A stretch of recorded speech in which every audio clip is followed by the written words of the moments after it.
Hello प्यारे दोस्तों। तो ये वीडियो हमारा पार्ट 5 वीडियो है इस सैंपल पेपर का। अगर आपने पार्ट 4 तक नहीं देखा है तो वो वीडियोस आपको चैनल पर मिल जाएगा, वहां से आप देख लेना।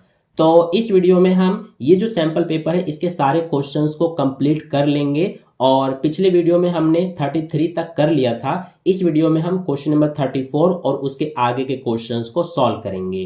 तो चलिए शुरू करते हैं। तो सबसे पहले हम क्वेश्चन नंबर 34 को करेंगे, क्योंकि क्वेश्चन नंबर 33 तक हमने पिछले वीडियो में कर लिया है।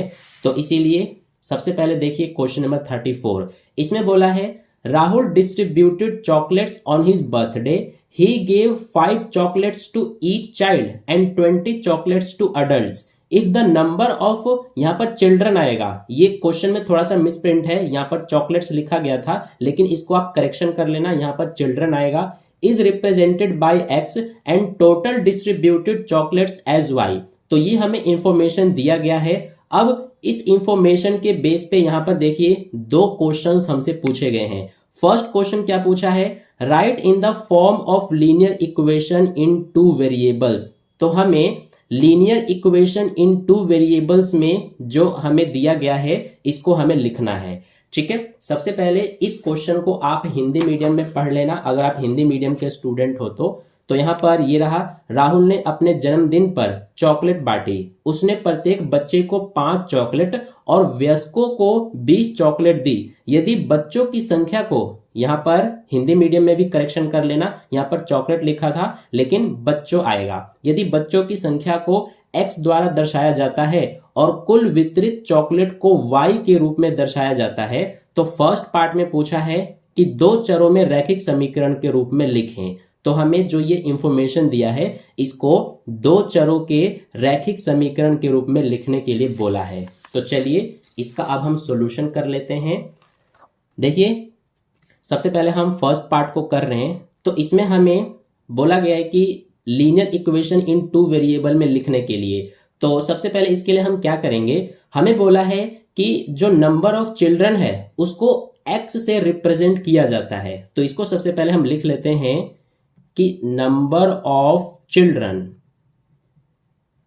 तो इसको हमें x से रिप्रेजेंट करना है। और जो टोटल डिस्ट्रीब्यूटेड चॉकलेट्स हैं उनको y से रिप्रेजेंट करना है। तो इसीलिए यहां पर हम लिख लेंगे कि टोटल डिस्ट्रीब्यूटेड चॉकलेट्स। ठीक है, तो इसको हमें y से रिप्रेजेंट करना है। तो ये हमने लिख लिया जो हमें गिवन था। अब हमें क्या करना है कि एक लीनियर इक्वेशन इन 2 वेरिएबल वाला हमें बनाना है। तो कैसे बनाएंगे हम, जो नंबर ऑफ चिल्ड्रन है वो x है और हमें बोला गया है कि हर एक जो बच्चा है, यानी कि हर एक बच्चे को 5 चॉकलेट दी जाती है। तो टोटल कितने बच्चे हैं, x हैं, तो टोटल कितनी चॉकलेट्स दी जाएंगी। अगर एक बच्चे को 5 चॉकलेट दी जा रही है और जो टोटल बच्चे हैं वो x हैं, तो इसीलिए टोटल कितना चॉकलेट हो जाएगा, 5x हो जाएगा। यानी कि इस तरह से हम मल्टीप्लाई कर देंगे। जैसे मान लीजिए कि हर एक बच्चे को 5 चॉकलेट दी जा रही है और टोटल बच्चे 10 हैं, तो कितनी चॉकलेट दी जाएंगी सभी को, टोटल कुल मिलाकर 50 यानी 50 चॉकलेट दी जाएंगी। ऐसे ही यहां पर भी है, total number of children x है और हर एक को 5 चॉकलेट दी जा रही है, इसीलिए 5x ये हो जाएगा टोटल चॉकलेट जो कि बच्चों को दिया जा रहा है। इसके अलावा टोटल जो चॉकलेट्स हैं वो हमें इतना दिया गया है, यानी कि टोटल चॉकलेट्स इतना बांटा गया है y। इसके अलावा हमें यह भी बोला है कि जो अडल्ट्स हैं, यानी कि जो वयस्क हैं बड़े, उनको कुल मिलाकर 20 चॉकलेट्स दिया गया है। ये जो 20 हमें दिया है ना, ये जो 20 है ये वयस्कों यानी कि अडल्ट्स का नंबर नहीं है, बल्कि ये चॉकलेट्स हैं जो कि अडल्ट्स को दिया जा रहा है। ठीक है, तो इसीलिए 5x के प्लस में हम लिखेंगे 20 और इसके इक्वल में क्या लिखेंगे हम, टोटल नंबर ऑफ चॉकलेट्स, यानी कि टोटल डिस्ट्रीब्यूटेड चॉकलेट्स जो कि y है। तो इसीलिए इक्वल में y हो जाएगा और ये हमारा बन गया लीनियर इक्वेशन। ठीक है, तो यही हमारा आंसर है फर्स्ट पार्ट का। यहां पर ये हमारा फर्स्ट पार्ट का आंसर है, यहां से नहीं है। ठीक है, ये हमने वो लिखा है जो हमें क्वेश्चन में गिवन था, तो ये हमने लिख दिया और ये हो जाएगा हमारा, हमें लीनियर इक्वेशन बनाना था 2 वेरिएबल वाला, तो ये हमने फर्स्ट पार्ट का आंसर कर दिया। इसके बाद अब हम करेंगे सेकंड पार्ट को। तो सेकंड पार्ट में हमसे बोला है if she distributed 145 chocolates in total find the number of children. तो हमें इस बार नंबर ऑफ चिल्ड्रन फाइंड करना है। तो कैसे करेंगे हम? सबसे पहले ये जो इक्वेशन है इसको हम लिखेंगे 5x + 20 = y। अब हमें क्या फाइंड करना है? नंबर ऑफ चिल्ड्रन हमें फाइंड करना है। तो कैसे कर सकते हैं? हमें बोला है कि इफ शी डिस्ट्रीब्यूटेड 145 चॉकलेट्स, यानी कि जो चॉकलेट्स हैं उनका हमें वैल्यू दिया है 145 है। तो इसीलिए इसमें हमारा ये जो y है यही हमारा टोटल डिस्ट्रीब्यूटेड चॉकलेट्स हैं। तो इस y की जगह पर हम 145 लिखेंगे और यहां पर ये हमारा हो जाएगा 5x, इसको हम एज इट इज लिख देंगे। इस 20 को इधर शिफ्ट करेंगे, माइनस का 20 हो जाएगा। अब 145 - 20 कितना बचेगा? 125। और इस 5 को इधर शिफ्ट करेंगे, इधर x बचेगा। ये 5 इधर आके डिवाइड में हो जाएगा क्योंकि इधर मल्टीप्लाई में है। तो ये दोनों को कैंसिल करेंगे 5 के टेबल से 1 टाइम में, ये हमारा 25 टाइम में। तो x की वैल्यू क्या आया? x की वैल्यू आ गया 25। ठीक है। और x की वैल्यू हमसे पूछा था, हमसे क्या पूछा था? टोटल नंबर ऑफ जो चिल्ड्रन है वो हमसे पूछा था। तो नंबर ऑफ चिल्ड्रन को हमने x लेट किया है, यानी कि x हमें दिया गया है और x की वैल्यू 25 आया है। तो इससे हमें पता चलता है कि नंबर ऑफ चिल्ड्रन कितने हैं? ये है 25। तो ये आंसर है हमारा सेकंड पार्ट का। ठीक है। तो ये हो गया हमारा सेकंड पार्ट। अब इसके बाद यहां पर देखिए हमें और में भी क्वेश्चन दिया गया है। और वाला क्वेश्चन ये हमें दिया है, तो आप इसको भी कर लेना अगर आप करना चाहते हो तो, ऊपर वाले के बदले में। तो इसमें हमें बोला है right 3y = 8x in the form of ax + by = c।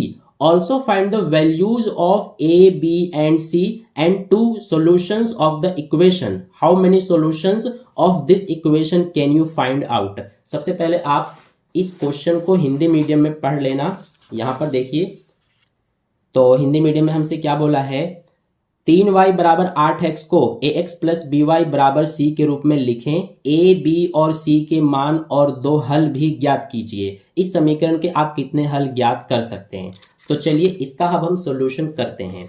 कैसे करेंगे हम? हमें यहाँ पर जो दिया गया है वो 3y = 8x ये हमें दिया है। अब इसको हमें इस फॉर्म में लिखने के लिए बोला है ax + by = c। इस फॉर्म में हमें लिखना है ax + by = c। अब कैसे लिखेंगे हम? देखिए सबसे पहले हम क्या करेंगे कि यहां पर x वाला जो टर्म है ना वो शुरू में है, तो इस 8x को इधर शिफ्ट करेंगे, माइनस का 8x हो जाएगा और ये 3y हमारा प्लस में है तो 3y लिखेंगे। इक्वल में यहां पर c है, तो इसमें हमें c वाला कोई टर्म नहीं दिया है तो इस c की जगह पर हम 0 लेंगे।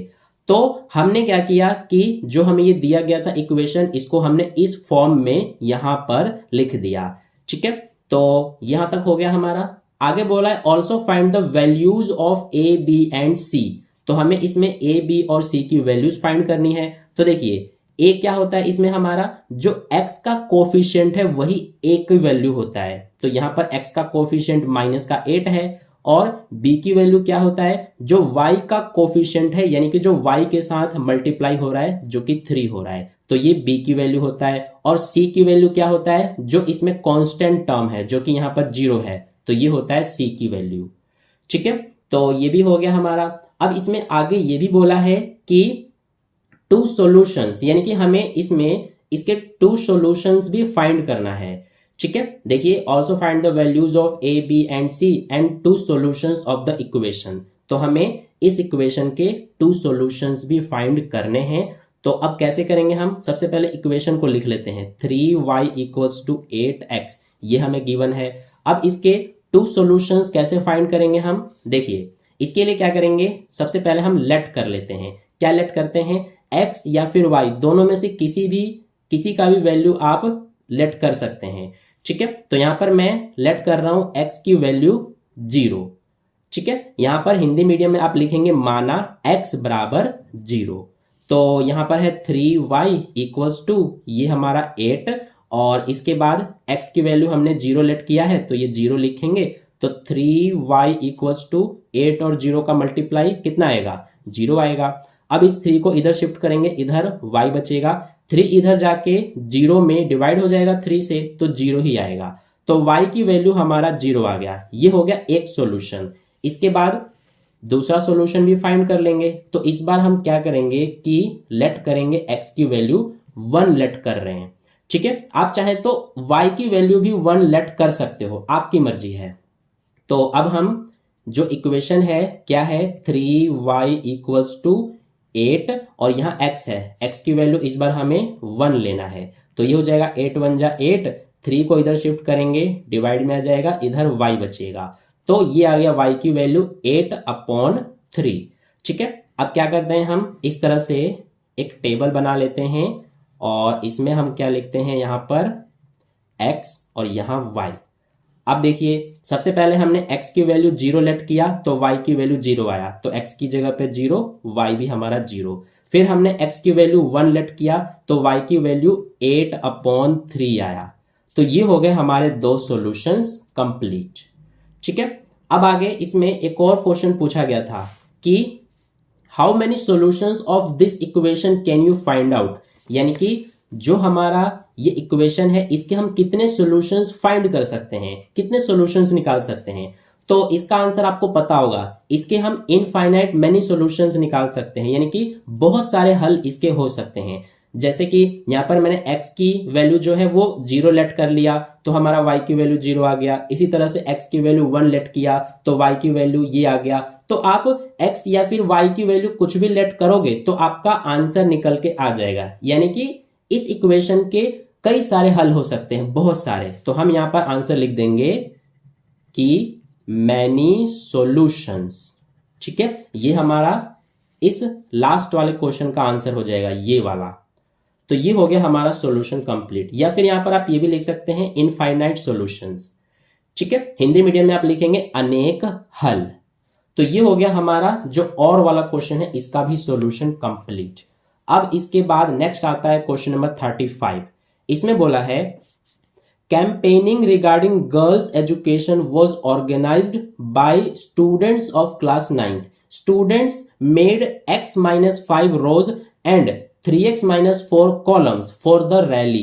Write the total number of students in the form of a polynomial. तो हमें टोटल नंबर ऑफ स्टूडेंट्स को पॉलिनोमियल के फॉर्म में लिखना है और इसी क्वेश्चन को आप हिंदी मीडियम में पढ़ेंगे। तो ये रहा हमारा क्वेश्चन हिंदी मीडियम में। कक्षा 9 के विद्यार्थियों द्वारा बालिका शिक्षा को लेकर अभियान चलाया गया।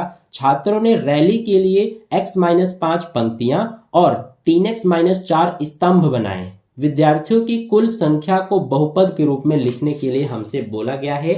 तो चलिए करते हैं इसका सॉल्यूशन। तो देखिए इसका सॉल्यूशन कैसे करेंगे हम, हमें यहाँ पर जो रोज हैं वो x-5 और जो कॉलम्स हैं वो 3x-4 दिया है। तो हमसे पूछा है टोटल नंबर ऑफ स्टूडेंट्स। तो सबसे पहले यहाँ पर हम लिखेंगे कि टोटल नंबर ऑफ स्टूडेंट्स।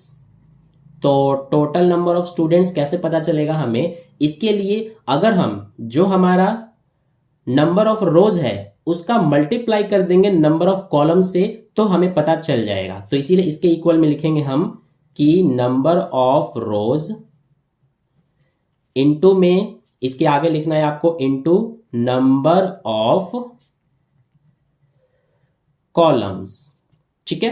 तो ये हमारा हो जाएगा, इस तरह से हम लिख देंगे। अब देखिए ये सबसे पहले नंबर ऑफ रोज है तो कितने रोज हैं इसमें, x-5 हैं। तो इसीलिए x-5 उतारा हमने और ये इनटू यहां पर नंबर ऑफ कॉलम्स हैं तो नंबर ऑफ कॉलम्स कितने हैं 3x-4, तो ये 3x-4 लिख देंगे, ठीक है। अब आप सोचेंगे कि टोटल नंबर ऑफ स्टूडेंट्स निकालने के लिए हम नंबर ऑफ रोज और नंबर ऑफ कॉलम का ही मल्टीप्लाई क्यों कर रहे हैं। तो इसको मैं एक आपको सबसे पहले एग्जांपल के थ्रू समझाता हूं। जैसे कि मान लीजिए कि यहां पर ये हमारा एक कॉलम है जिसमें कि 4 इस तरह से ये डॉट हैं या फिर 4 मान लीजिए कि स्टूडेंट हैं, ठीक है। और इसी तरह के यहां पर देखिए मैंने इस तरह से ये 3 कॉलम बना दिया, ठीक है। और यहाँ पर ये जो है ना, ये हमारा एक रो है, इसको हम रोज बोलते हैं। ये जो है ये रोज हैं। सबसे पहले आप हिंदी मीडियम में ये क्या लिखेंगे, टोटल नंबर ऑफ स्टूडेंट्स हैं तो आप लिखेंगे कुल विद्यार्थियों की संख्या बराबर नंबर ऑफ रोज है सबसे पहले। तो रोज को हम हिंदी में क्या कहते हैं, रोज को हम हिंदी में पंक्तियां बोलते हैं, और जो ये कॉलम्स हैं इनको हम हिंदी में स्तंभ बोलते हैं। ठीक है, तो यहां पर आप लिखोगे पंक्तियों की संख्या गुणा में स्तंभ की संख्या, स्तंभों की संख्या, और फिर आपको ये लिखना है। तो यहाँ पर जैसे कि हमें अब ये पता लगाना है कि इसमें कुल कितने विद्यार्थी हैं, तो इसके लिए हम क्या कर सकते हैं, हम इसके लिए देखेंगे कि यहाँ पर कितने रोज हैं, कितने पंक्तियां हैं। तो ये 1 2 3 और एक ये 4, यानी कि 4 यहाँ पर रोज हैं। तो इसमें अगर हम मल्टीप्लाई कर देंगे किससे, जितने कॉलम है, देखिए 1 2 3 कॉलम है, तो 3 से तो ये आ जाएगा 12। तो टोटल कितने स्टूडेंट्स हैं यहाँ पर 12। आप गिन भी सकते हैं, ये देखिए 1 2 3 4 5 6 7 8 9 10 11 12। ठीक है, तो सेम ऐसा ही हम यहाँ पर भी कर रहे हैं, जितने नंबर ऑफ रोज हैं ये वाले उसका मल्टीप्लाई कर रहे हैं नंबर ऑफ कॉलम से, यानी कि इससे। अब इन दोनों का मल्टीप्लाई कैसे करते हैं, तो ये समझिए ध्यान से। इसके लिए सबसे पहले ये जो x है इसका इन दोनों से मल्टीप्लाई करेंगे, तो x का 3x में करेंगे तो 3x ये हो जाएगा स्क्वायर। फिर x का -4 में करेंगे तो -4x हो जाएगा। ऐसे ही अब इस -5 का भी इन दोनों से मल्टीप्लाई होगा, तो -5 का 3x में करेंगे तो माइनस का 15x हो जाएगा, और -5 का -4 से करेंगे तो माइनस माइनस प्लस, और 5 4 जा 20।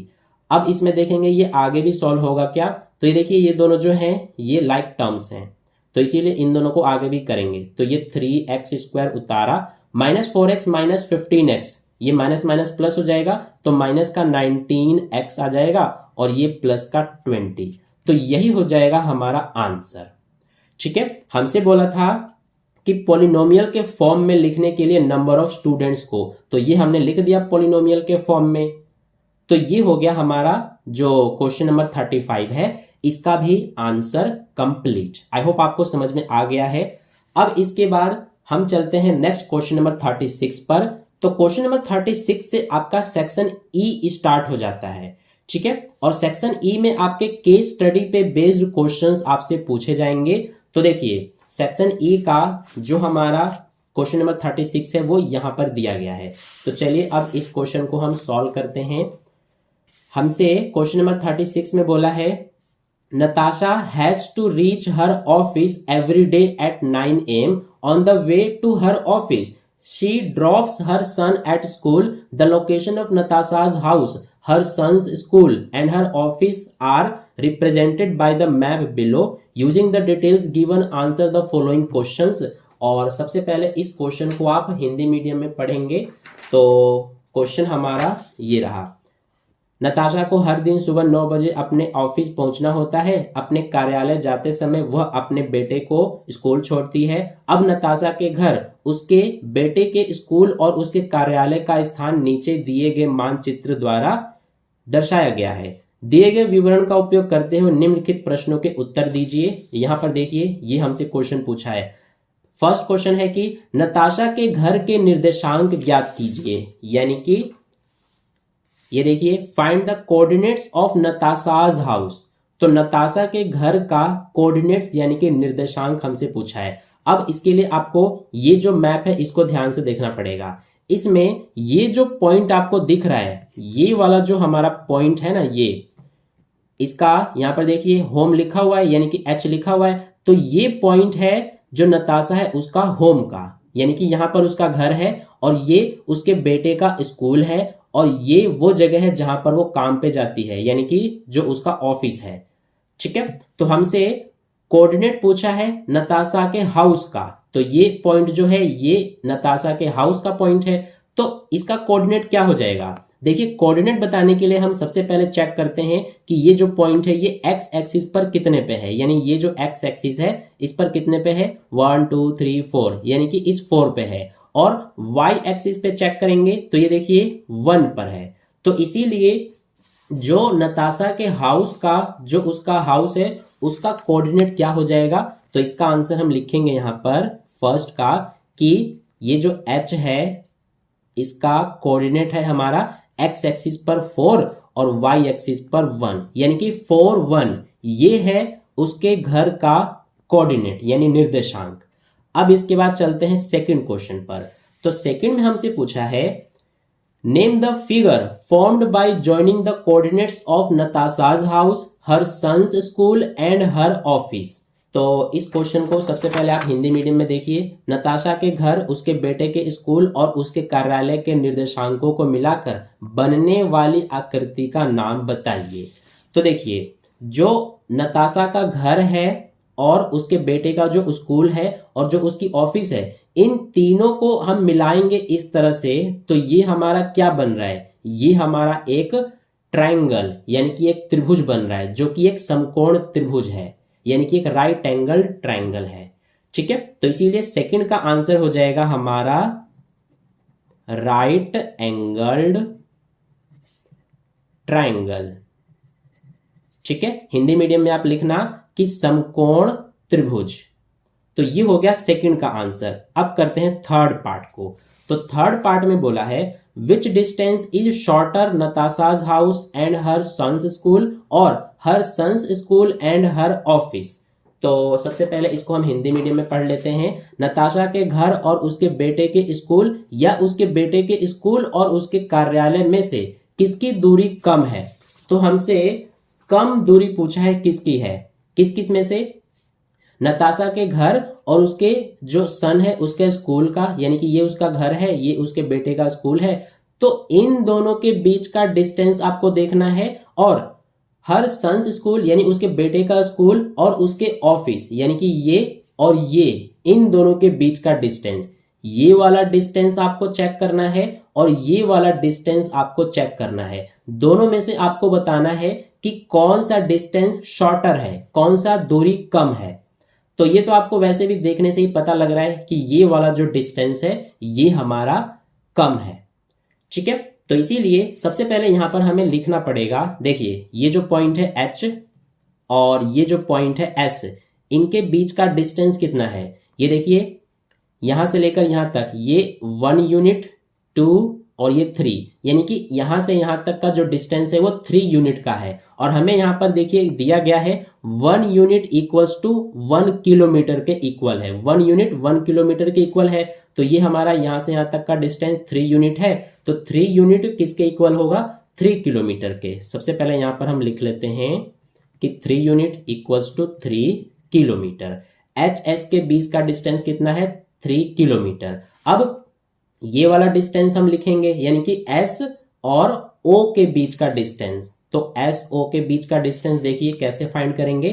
यहां से यहां तक, यानी कि यहां से हमें देखना है, ये वाला है 5 पर, तो 1 से लेकर 5 तक, यहां तक 1 यूनिट, 2, 3, 4, यानी कि इनके बीच का जो डिस्टेंस है वो 4 यूनिट का है। तो ये 4 यूनिट मतलब 4 किलोमीटर। अब देखिए, ये जो HS है और ये जो SO है, तो इसमें HS हमारा क्या है? ये हमारा कम है। यहां पर देखिए 3 किलोमीटर है HS और SO 4 किलोमीटर है। तो इसीलिए HS हमारा कम है। इसका मतलब ये है कि HS यानी कि जो उसका घर है और जो उसके बेटे का स्कूल है, तो ये जो दूरी है, ये जो डिस्टेंस है, ये शॉर्टर है, यानी कि कम है। तो इसीलिए यहां पर हम आंसर में क्या लिखेंगे कि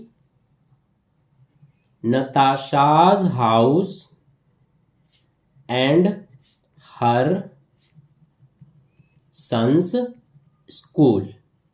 ठीक है, हमसे क्या पूछा था कि विच डिस्टेंस इज शॉर्टर, तो हम लिख देंगे Natasha's house and her sons school. तो ये हो गया हमारा आंसर।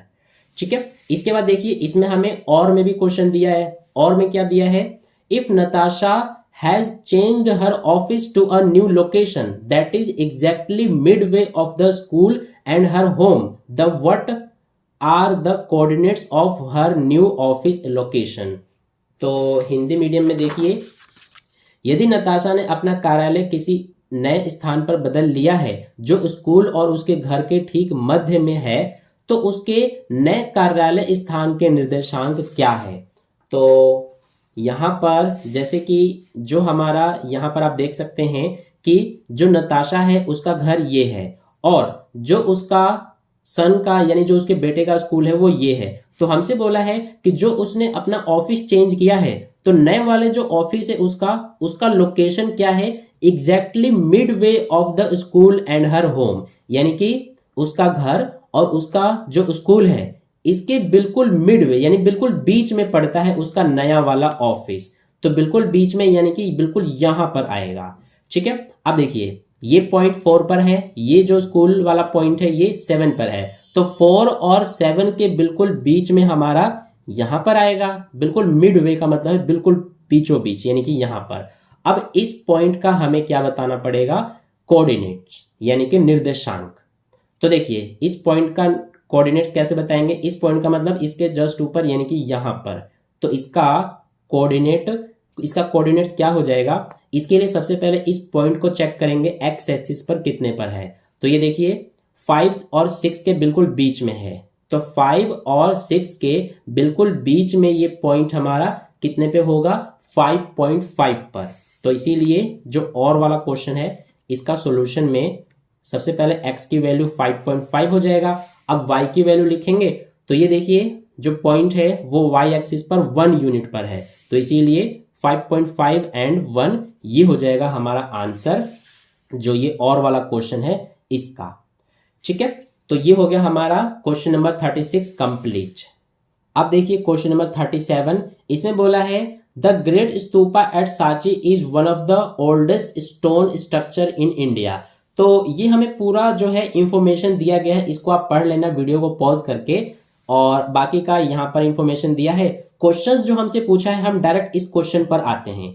तो फर्स्ट पार्ट में हमसे पूछा है what is the area of circle of the base of hemispherical brick structure having radius 14 metre. तो हमसे एरिया ऑफ सर्कल पूछा है जो कि जिसका जो बेस है वो हेमिस्फेरिकल है, और देखिए रेडियस हमें 14 मीटर दिया है। तो हमें सिर्फ इसी से मतलब है, रेडियस 14 मीटर दिया है तो एरिया ऑफ सर्कल बड़े ही आसानी से हम बता सकते हैं। और सबसे पहले इसको आप हिंदी मीडियम में देख लेना, ये रहा हमारा हिंदी मीडियम में, और इसका बाकी का जो पार्ट है वो हमारा ये रहा। फर्स्ट पार्ट में पूछा है कि 14 मीटर त्रिज्या वाली अर्धगोलाकार ईंट संरचना के आधार के वृत्त का क्षेत्रफल क्या है। तो देखिए इसका सॉल्यूशन कैसे करेंगे हम, ये हमारा है सबसे पहले फर्स्ट पार्ट। तो हमें इसमें जो रेडियस है वो 14 मीटर दिया हुआ है। अब हमसे पूछा है एरिया ऑफ सर्कल, तो यहां पर अब हम बताएंगे एरिया ऑफ सर्कल। तो एरिया ऑफ सर्कल का फॉर्मूला क्या होता है, ये होता है पाई आर स्क्वायर। अब यहां पर पाई की वैल्यू पुट करेंगे 22/7 इंटू आर हमें 14 दिया है तो 14 इंटू 14 आएगा, क्योंकि स्क्वायर है इसीलिए 2 बार लिखेंगे। तो ये 7 1 जा 7, 7 2 जा 14। अब 22, 2 और 14 इनका हम कर देंगे मल्टीप्लाई, तो ये आ जाएगा 22 दूना 44, 44 का 14 में गुणा करेंगे तो 6 1 6, 616 मीटर स्क्वायर। ये हो गया हमारा आंसर। ठीक है, इसके बाद सेकंड क्वेश्चन देखिए, if the radius of hemispherical is doubled then what will be the ratio of surface areas in this two cases.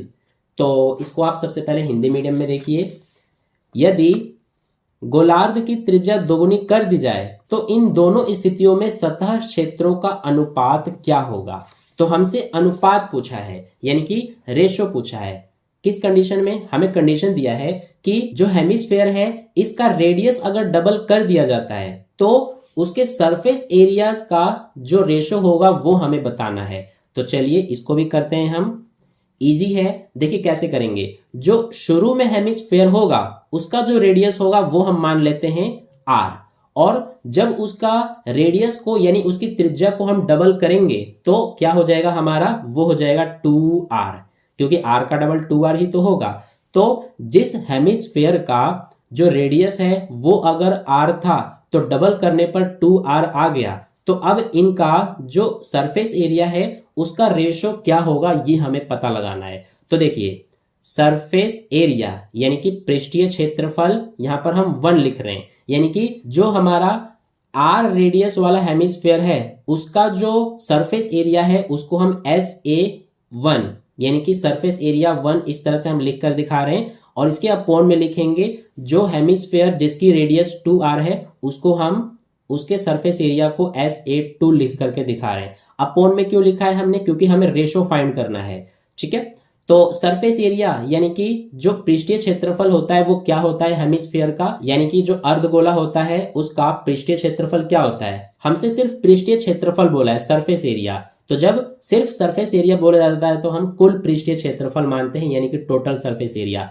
तो total surface area of hemisphere कितना होता है, 3πr स्क्वायर होता है। ठीक है, अपॉन यहां पर भी सरफेस एरिया है यानी कि पृष्ठीय क्षेत्रफल है, तो इसका भी फॉर्मूला यही होगा 3π, लेकिन इसमें जो r होगा रेडियस वो हमारा ये है 2r, क्योंकि इस वाला ये जो रेडियस है ये हमारा सेकंड जो हेमिस्फीयर है ना, जिसका हमने रेडियस डबल कर दिया तो उसका सरफेस एरिया ये है, तो इसीलिए r हमें ये लेना पड़ेगा। तो r की जगह पर 2r लेंगे और फिर ये स्क्वायर है तो स्क्वायर लगाएंगे। अब देखिए ये 3 से 3 कटा और पाई से पाई, यहां पर r स्क्वायर है तो इसको तो उतार देंगे। नीचे 2r का स्क्वायर है तो 2 का स्क्वायर करेंगे 4, r का स्क्वायर करेंगे तो r स्क्वायर। अब r स्क्वायर से r स्क्वायर कैंसिल, ऊपर कुछ नहीं है तो 1 मानेंगे, तो 1/4 का मतलब है 1/4। तो ये 1/4 ये हमारा है आंसर। ठीक है, तो ये हो गया हमारा सेकंड पार्ट। अब इसके बाद थर्ड पार्ट में पूछा है calculate the volume of the hemispherical dome if the height of the dome is 21 metre. तो हमसे इस बार वॉल्यूम कैलकुलेट करने के लिए बोला है। सबसे पहले इस क्वेश्चन को आप हिंदी मीडियम में देखिए। यदि गुंबद की ऊंचाई 21 मीटर है तो अर्धगोलाकार गुंबद के आयतन की गणना कीजिए। तो हमें आयतन बताना है, तो कैसे करेंगे हम, हमें इसमें जो हाइट दिया है डोम का वो 21 मीटर है। ठीक है, डोम यानी कि देखिए जैसे कि ये हमारा है डोम, ठीक है, जो कि कैसा है, हेमिस्फेरिकल है यानी कि अर्धगोले के आकार का है। तो इसकी जो हाइट है वो हमें 21 मीटर दिया है। इसकी हाइट यानी कि यहां से लेकर यहां तक ये इसकी हाइट है। ठीक है, तो आपको पता होगा कि जो हेमिस्फीयर का हाइट होता है, जितना हाइट होता है उतना ही उसकी रेडियस भी होता है, यानी कि यहां से ये जो रेडियस है ना, ये जितना हमें हाइट दिया गया है उतना ही इसका रेडियस भी होता है। तो हाइट हमें 21 मीटर दिया है ना, तो इस हेमिस्फीयर का जो रेडियस है वो भी 21 मीटर ही होगा। ठीक है, तो इसका रेडियस हमें पता चल गया 21 मीटर। अब हम इसका वॉल्यूम आसानी से बता सकते हैं। तो डायरेक्ट हम यहाँ पर लिखेंगे वॉल्यूम यानी कि आयतन, और वॉल्यूम ऑफ हेमिस्फीयर क्या होता है 2/3πr³। अब यहाँ पर ये 2/3 आ गया, इंटू पाई की वैल्यू लिखेंगे 22/7 इंटू r³। r कितना है 21, तो 21 इंटू 21 इंटू 21, 3 बार क्यों लिखा, क्योंकि यहाँ क्यूब है। तो ये 7 1 जा 7, 7 3 जा 21, 3 से 3 कैंसिल। अब क्या बच रहा है 2, 22, 21 और 21। तो इन चारों का अब मल्टीप्लाई कर देंगे। मल्टीप्लाई करने पर जो आंसर आएगा वो 19 यहाँ पर 404 19,404 मीटर क्यूब ये हमारा आंसर आएगा। जब 2, 22, 21 और 21 इनका जब आप गुणा करोगे तो 19,404 मीटर क्यूब ये हमारा आंसर आएगा। तो ये हो गया थर्ड पार्ट। अब इसके बाद यहां पर देखिए जो इसमें और में भी हमें ये क्वेश्चन दिया हुआ है, तो इसका सॉल्यूशन कैसे करेंगे। बोला है कि find the area of cloth required to cover the hemispherical dome if the radius of its base is 14 metre.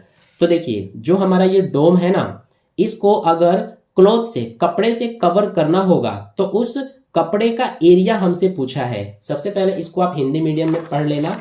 Question में है कि यदि अर्धगोलाकार गुंबद के आधार की त्रिज्या 14 मीटर है तो उसे ढकने के लिए आवश्यक कपड़े का क्षेत्रफल ज्ञात कीजिए।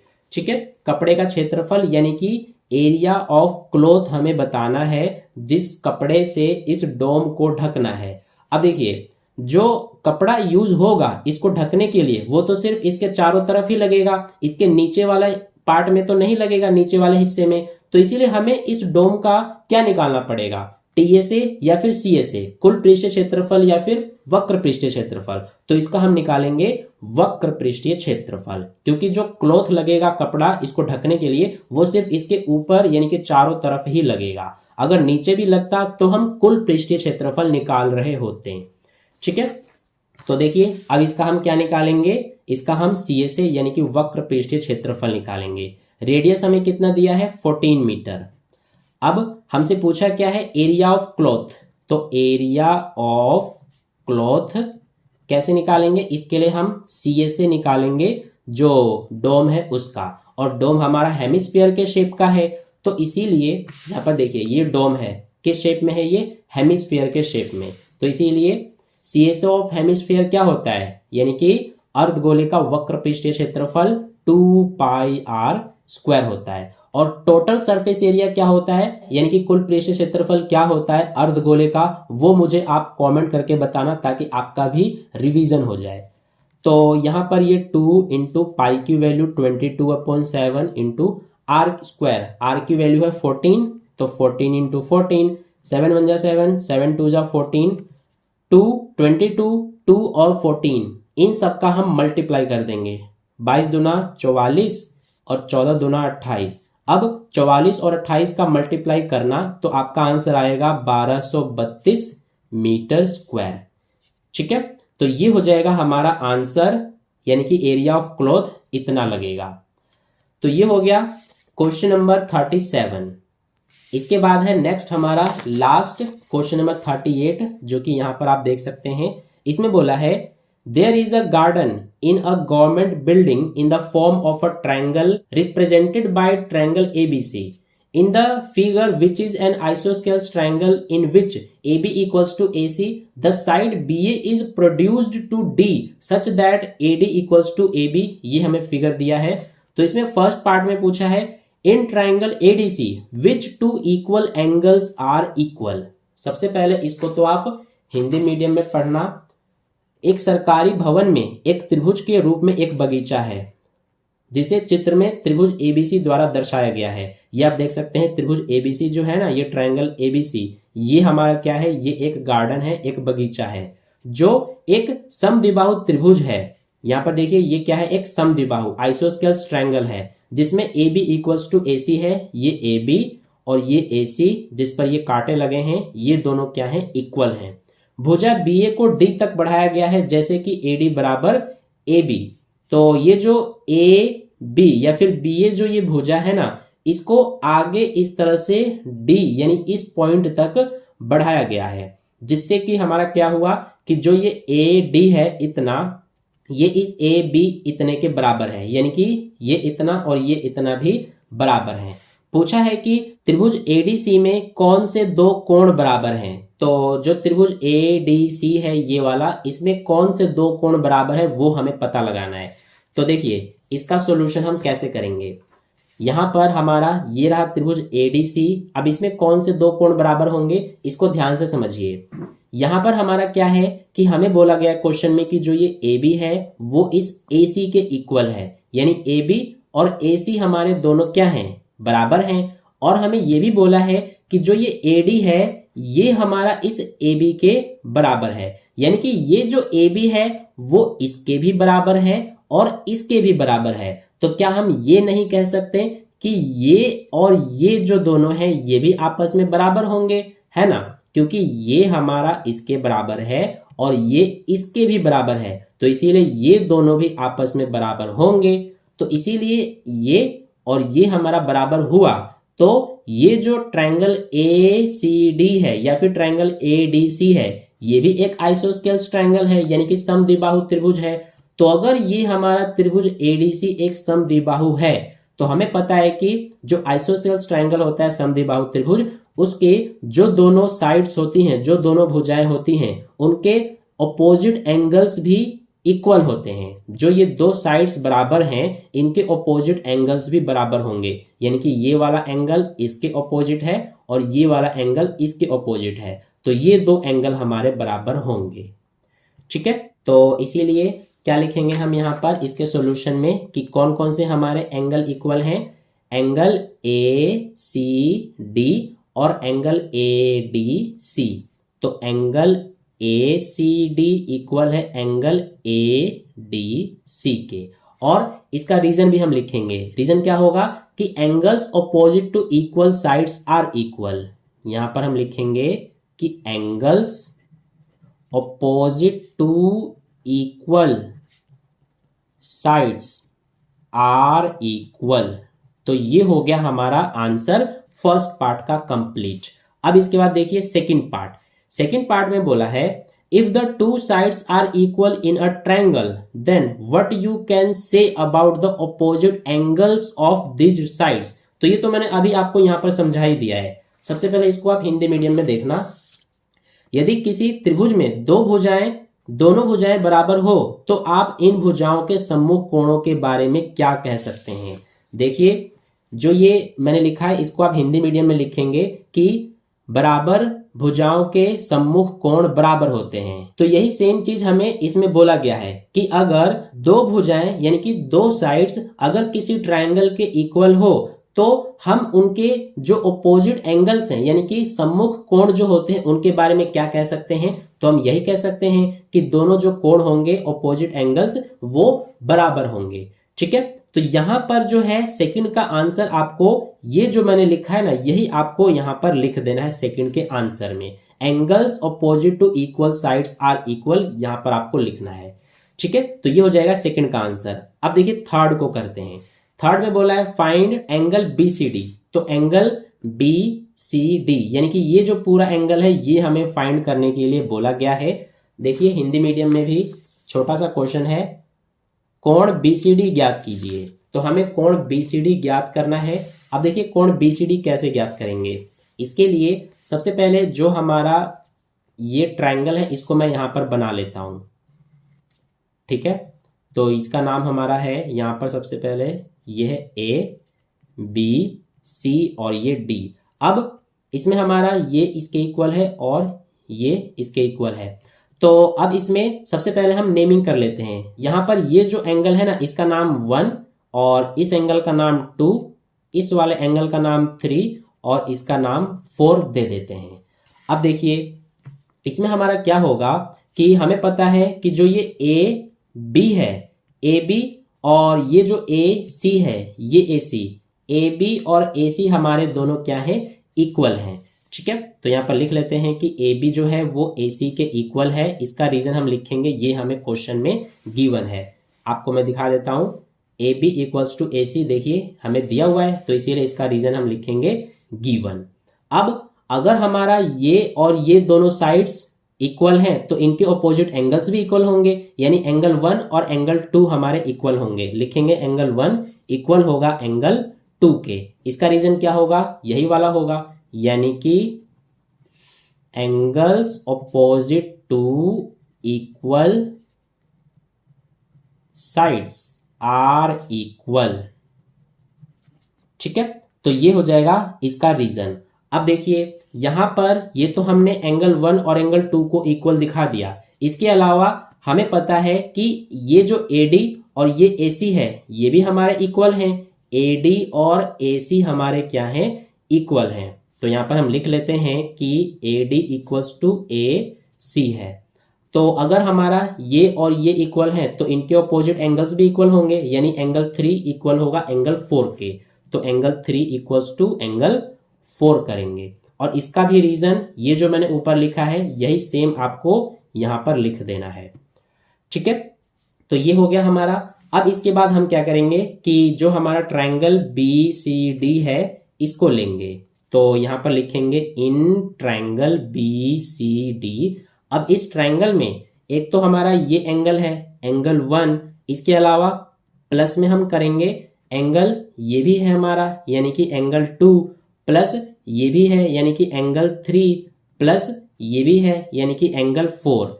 तो ये सारे जो एंगल्स हैं इन सब का सम 180 डिग्री होगा। ठीक है, इसका रीजन हम देंगे कि एंगल सम प्रॉपर्टी। ठीक है, तो एंगल सम प्रॉपर्टी ये हमारा इसका हो जाएगा रीजन। अब देखिए यहां पर जो एंगल 2 और एंगल 3 है ना ये और ये पूरा ही ये एंगल C है यानी कि ये जो दोनों हैं ये हमारा एक ही एंगल है यानी कि ये पूरा एंगल सी बना रहे हैं दोनों मिल करके। तो अब हम क्या करेंगे, इस एंगल 1 की जगह पर हम एंगल 2 लिख सकते हैं, क्योंकि एंगल 1 और 2 इक्वल हैं। तो इसकी जगह पर एंगल 2 आ गया, प्लस में ये एंगल 2 एज इट इज लिखेंगे, और ये एंगल 3 है तो इसको हम उतार देंगे, और प्लस में एंगल 4, एंगल 3 और एंगल 4 इक्वल हैं तो एंगल 4 की जगह पर एंगल 3 लिख सकते हैं, इक्वल्स टू 180। अब एंगल 2 प्लस एंगल 2 2 एंगल 2 हो जाएगा, और एंगल 3 प्लस एंगल 3 2 एंगल 3 हो जाएगा, इक्वल में 180। अब 2 एंगल 2 और 2 एंगल 3 में से हम क्या करेंगे, 2 कॉमन लेंगे, तो इसमें बचेगा एंगल 2 और इसमें बचेगा एंगल 3, इक्वल में 180। अब इसके बाद इस 2 को इधर शिफ्ट करेंगे, इधर एंगल 2 प्लस एंगल 3 बचा, और एंगल 2 और एंगल 3 यानी ये और ये दोनों मिलकर के ये पूरा एंगल सी बना रहे हैं, जिसका नाम है एंगल BCD। तो हम इन दोनों की जगह पर एंगल BCD लिखेंगे, ये 180, 2 इधर ले जाएंगे तो डिवाइड में आ जाएगा, तो एंगल BCD कितना आ गया, 2 से इसको डिवाइड करेंगे तो 90 आ गया। तो ये आ गया हमारा आंसर। हमसे एंगल BCD पूछा था, तो ये रहा हमारा एंगल BCD जो कि आया है 90 डिग्री। अब इसके बाद एक क्वेश्चन इसमें भी हमारा और में है, which is complementary pair of angles in the above given figure. यहां पर जो ये फिगर हमें गिवन है, यानी कि ये वाला फिगर, तो इसमें हमसे कॉम्प्लीमेंट्री एंगल्स पूछा है, जो कॉम्प्लीमेंट्री एंगल्स का पेयर है वो हमसे पूछा है। अब देखिए, हमें पता है कि एक जो हमारा ट्रायंगल होता है, इस ट्रायंगल के जो तीनों एंगल्स होते हैं उनका सम कितना होता है, 180 डिग्री। तो इसमें से ये जो एंगल आया है हमारा, जो कि यहाँ पर 90 डिग्री आया है, तो ये एंगल 90 डिग्री आ गया, तो ये और ये इन दोनों को जब हम एंगल का वैल्यू निकालेंगे तो कितना आएगा, दोनों का सम, तो ये आ जाएगा 90 डिग्री।